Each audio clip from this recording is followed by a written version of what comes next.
اللہ الرحمن الرحیم۔ السلام علیکم ورحمۃ اللہ وبرکاتہ۔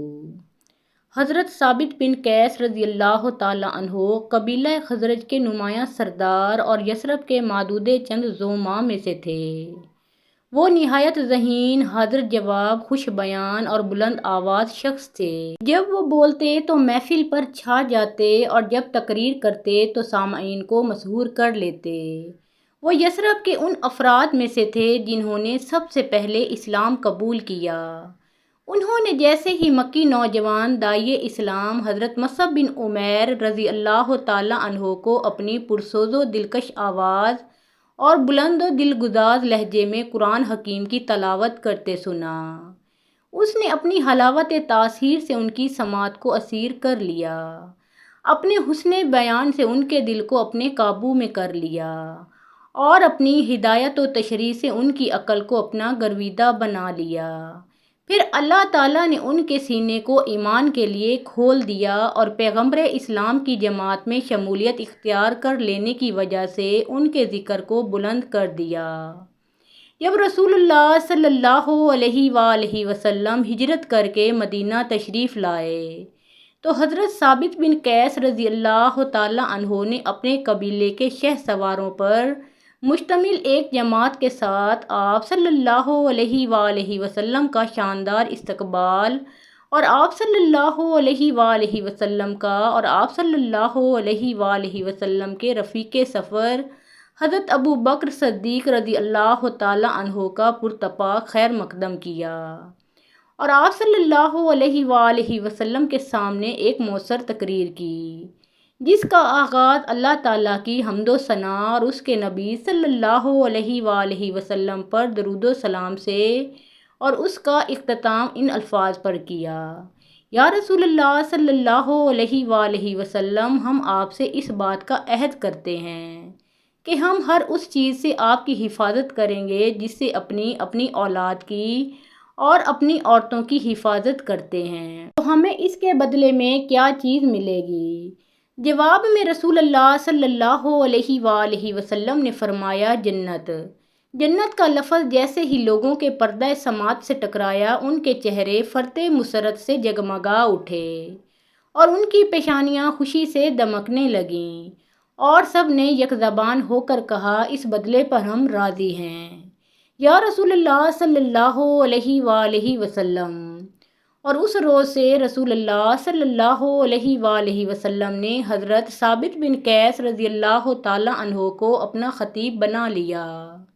جیسا کہ حضرت حسان بن ثابت رضی اللہ تعالیٰ عنہ آپ کے شاعر تھے۔ جب بھی عرب قبائل کے وفود اپنے فصیح البیان خطبہ اور قادر الکلام شعراء کو لے کر مفاخرہ یا مناظرہ کرنے کے لیے رسول اللہ صلی اللہ علیہ وآلہ وسلم کے پاس آتے تھے، آپ صلی اللہ علیہ وآلہ وسلم ان کے خطیبوں کا مقابلہ کرنے کے لیے حضرت ثابت بن قیس رضی اللہ تعالیٰ عنہ کو اور ان کے شاعروں کا جواب دینے کے لیے حضرت حسان بن ثابت رضی اللہ تعالیٰ عنہ کو طلب فرماتے تھے۔ حضرت ثابت بن قیس رضی اللہ تعالیٰ عنہ پکے مومن، سچے متقی، اپنے رب سے ڈرنے والے اور ہر اس چیز سے سختی کے ساتھ اجتناب کرنے والے تھے جو اللہ تعالیٰ کو غضبناک کر دے۔ ایک دن رسول اللہ صلی اللہ علیہ وآلہ وسلم نے دیکھا کہ وہ بہت زیادہ خوفزدہ اور غمگین ہیں اور خوف و خشیت کے مارے کانپ رہے ہیں، تو ان سے پوچھا: ابو محمد، تمہیں کیا ہوا ہے؟ یا رسول اللہ صلی اللہ علیہ وآلہ وسلم، ڈرتا ہوں کہیں میں ہلاک نہ ہو جاؤں۔ انہوں نے جواب دیا: وہ کیوں؟ آپ صلی اللہ علیہ وآلہ وسلم نے دوبارہ سوال کیا: اس لیے کہ اللہ تعالیٰ نے ہم لوگوں کو ناکردہ اعمال پر تعریف کی خواہش سے منع فرمایا ہے اور میں یہ محسوس کرتا ہوں کہ مجھے اپنی تعریف اچھی لگتی ہے، اسی طرح اس نے خود پسندی سے بھی روکا ہے اور میرا حال یہ ہے کہ میں خود کو پسند کرتا ہوں۔ انہوں نے جواب دیا۔ اس کے بعد آپ صلی اللہ علیہ وآلہ وسلم بڑی دیر تک ان کو تسلی دیتے رہے، پھر آخر میں ارشاد فرمایا: ثابت، کیا تم اس پر خوش نہیں ہو کہ تم ایک قابل تعریف زندگی گزارو؟ شہید کی موت مرو اور جنت میں داخل ہو جاؤ۔ یہ مژدہ جاں فضا سن کر حضرت ثابت بن قیس رضی اللہ تعالیٰ عنہ کا چہرہ خوشی سے جگمگا اٹھا اور وہ بے ساختہ بول اٹھے،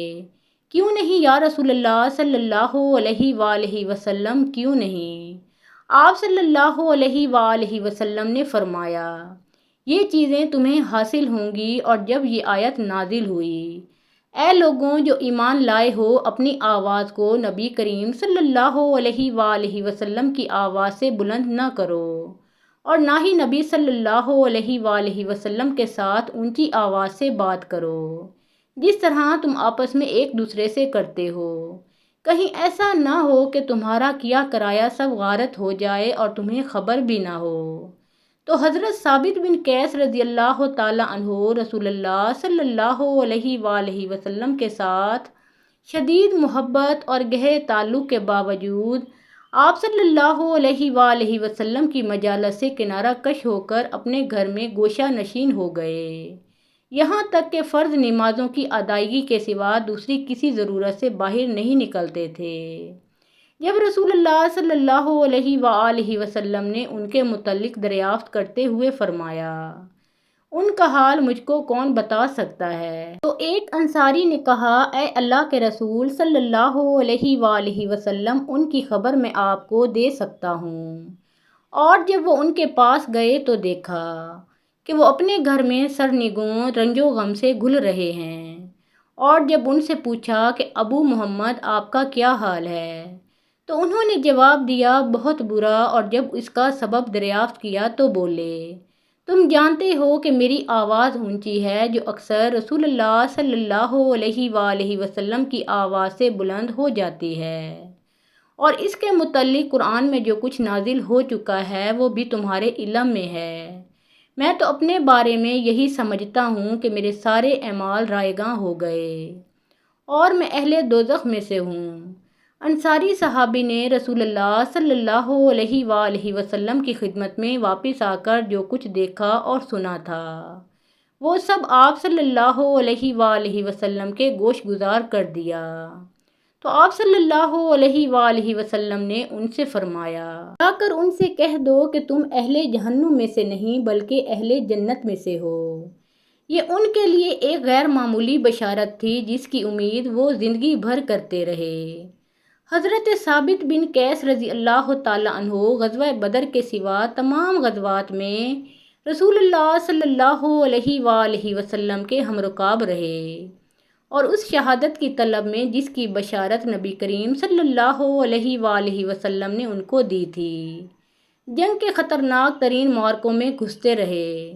مگر ہر بار وہ ان کے بالکل قریب سے ہو کر گزر جاتی اور وہ اسے حاصل کرنے سے محروم رہ جاتے، یہاں تک کہ حضرت ابو بکر صدیق رضی اللہ تعالیٰ عنہ کے عہد خلافت میں مسلمانوں اور مسلمہ کذاب کے درمیان مرتدین کے خلاف جنگوں کا سلسلہ شروع ہو گیا۔ اس وقت حضرت ثابت بن قیس رضی اللہ تعالیٰ عنہ کے علم بردار حضرت سالم مولا ابی حذیفہ رضی اللہ تعالیٰ عنہ مہاجرین کے سردار اور حضرت خالد بن ولید رضی اللہ تعالیٰ عنہ پوری فوج کے سپہ سالار تھے، جس میں انصار و مہاجرین اور عرب بادیہ نشین سب شامل تھے۔ جنگ کے پہلے مرحلے کے بیشتر معرکوں میں مسلمہ کذاب کی فوجیں مسلمانوں پر غالب رہیں، یہاں تک کہ دشمن حضرت خالد بن ولید رضی اللہ تعالیٰ عنہ کے خیمے میں داخل ہو گئے اور ان کی بیوی ام تمیم کو قتل کر دینا چاہا۔ انہوں نے خیمے کی تنابیں کاٹ ڈالیں اور اس کو بری طرح پھاڑ ڈالا۔ حضرت ثابت بن قیس رضی اللہ تعالیٰ عنہ نے اس روز مسلمانوں کی کمزوری اور ان کے انتشار و پراگندگی کے جو مناظر دیکھے اور ایک دوسرے پر طعن و تشنیع اور الزام تراشی کی جو باتیں سنیں، تو انہوں نے ان کے دل کو رنج و الم اور ان کے دل کو غم و اندوہ سے بھر دیا۔ اس وقت شہروں کے رہنے والے بادیہ نشینوں پر بزدلی کا الزام لگا رہے تھے اور صحرا نشین شہریوں کو طعنہ دے رہے تھے کہ یہ ٹھیک سے نہیں لڑ رہے ہیں اور انہیں کیا معلوم کہ جنگ کیسے لڑی جاتی ہے۔ اس وقت حضرت ثابت بن قیس رضی اللہ تعالیٰ عنہ نے کفن سر سے باندھا اور مسلمانوں کے سامنے کھڑے ہو کر ان کو خطاب کرتے ہوئے فرمایا، مسلمانوں، ہم رسول اللہ صلی اللہ علیہ وآلہ وسلم کی معیت میں اس طرح نہیں لڑا کرتے تھے۔ اتنی بری ہے یہ حرکت کہ تم نے دشمن کو اپنے اوپر جرأت کا موقع فراہم کیا، اور کیسی ناپسندیدہ ہے یہ بات کہ تم نے ان کے سامنے کم ہمتی اور پست حوصلگی کا ثبوت دیا۔ پھر اپنی نگاہوں کو آسمان کی طرف اٹھاتے ہوئے کہا، خدایا، مسیلمہ کذاب اور اس کے متبعین نے جس شرک کا ارتکاب کیا ہے اور مسلمانوں نے جس کمزوری کا اظہار کیا ہے، میں اس سے تیری جناب میں اپنی برات اور لا تعلقی کا اظہار کرتا ہوں۔ پھر حضرت برا بن مالک، حضرت عمر کے بھائی حضرت زید بن خطاب اور حضرت سالم مولا ابی حذیفہ رضوان اللہ علیہم اجمعین وغیرہ جیسے مبارک و فرخندہ فعال صحابہ کرام کے شانہ بشانہ ایک بپھرے ہوئے شیر کی طرح دشمن کی صفوں پر ٹوٹ پڑے اور شجاعت و مردانگی کی ایسی مثال قائم کر دی جس نے مسلمانوں کے دلوں کو غیرت و حمیت اور دشمن کے سینوں کو خوف و رعب سے بھر دیا۔